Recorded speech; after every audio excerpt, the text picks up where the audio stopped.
یہ ستمبر کی 24 تاریخ تھی۔ میں مولانا طارق جمیل صاحب سے ملاقات کے لیے ان کے گھر تلمبہ حاضر ہوا۔ سیکیورٹی کے معاملات اور طبیعت کی خرابی کے باوجود انہوں نے مجھے شرف باریابی بخشی۔ مجھے کچھ دوستوں نے بتایا تھا کہ حساس اداروں کی جانب سے مولانا کو ملاقاتوں سے منع کیا گیا ہے۔ ملکی حالات کی وجہ سے دشمن کوئی بھی اقدام اٹھا سکتا ہے، اسی لیے مولانا کے انکار کے باوجود سیکیورٹی اداروں نے 6 لوگ ان کے گھر کے باہر مامور کر رکھے تھے۔ بہرحال ایک روز پہلے مجھے انہوں نے حاضری کی اجازت دی تھی، میں صبح سویرے 8 بجے کے قریب تلمبہ پہنچ گیا۔ مولانا کے آبائی گاؤں رئیس آباد جانے کے لیے وہاں سے میں نے ایک رکشہ کروایا۔ ڈرائیور کا نام شاید اعجاز تھا۔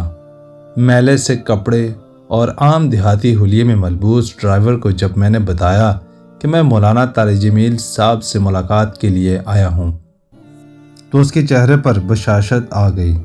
کچھ راستہ گزرا، 2-3 منٹ خاموشی رہی، پھر رکشہ ڈرائیور اعجاز خود ہی بولا، اللہ سائیں نے ساڑے علاقے تے کرم کیتا، مولانا صاحب جیسے بندے ساڑے وڈیرے نے۔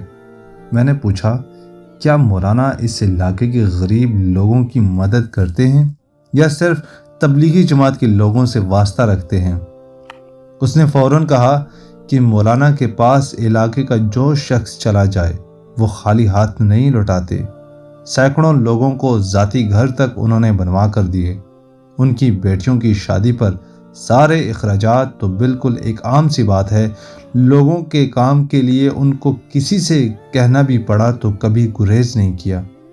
میں نے سوال کیا، یہ سب سنا سنایا ہے کہ کچھ ذاتی طور پر بھی تجربہ ہوا؟ اعجاز بولا، میرے ایک عزیز کو بیماری کا مسئلہ تھا۔ مولانا نے نہ صرف یہ کہ اس کے علاج کے لیے ساری رقم دی، بلکہ جب تک وہ گھر رہا اس کے گھر کا خرچ بھی دیتے رہے۔ اس نے کچھ دیر رک کر کہا، مولانا کی خواہش پر ان کے بھائی ڈاکٹر طاہر کمال ہر ہفتے لاہور سے گاؤں آ کر مریضوں کا مفت چیک اپ کرتے ہیں اور علاج بھی مدد بھی کرتے ہیں۔ سچی بات تو یہ ہے کہ مولانا کی سخاوت کے مشاہدے ان کے قریبی لوگ سالہ سال سے دیکھ رہے ہیں۔ وہ اپنے علاقے کے بڑے جاگیردار ہیں، لیکن ان میں نہ جاگیرداروں والا ذہن ہے نہ تکبر۔ میں نے خود دیکھا کہ وہ گھر سے لاکھوں روپے لے کر نکلتے تھے اور رائیونڈ میں خاموشی سے تقسیم کر دیتے تھے۔ کبھی نہ لینے والے کو احساس دلایا، نہ یاد دلایا، نہ دے کر اپنے سے دور کیا۔ مولانا کے دوستوں میں غریب امیر کی کوئی تفریق نہیں۔ وہ سینکڑوں غریب دوستوں کی بیٹیوں بیٹوں کے نہ صرف نکاح پڑھا چکے ہیں بلکہ سارا خرچ بھی ذاتی جیب سے ادا کرنے میں خوشی محسوس کرتے ہیں۔ مجھے یہ سب باتیں اس لیے کہنی پڑیں کہ میں ذاتی طور پر چشم دید ہوں۔ اب جبکہ سوشل میڈیا پر ماسٹر گروپ اور جلال سنس کی ایک شادی میں ان کی شرکت پر ایک طوفان بدتمیزی برپا ہے، ان باتوں کا اظہار بھی ضروری تھا۔ میں حیران ہوتا ہوں، بعض لوگ جو کبھی ان سے ملے، معاملہ کیا، نہ ان کی نشستوں میں بیٹھے، اتنے وثوق اور یقین سے ایسی باتیں کر رہے ہیں کہ 100% جھوٹ بھی ہیں اور دائرہ تمیز اور تہذیب سے باہر ہیں۔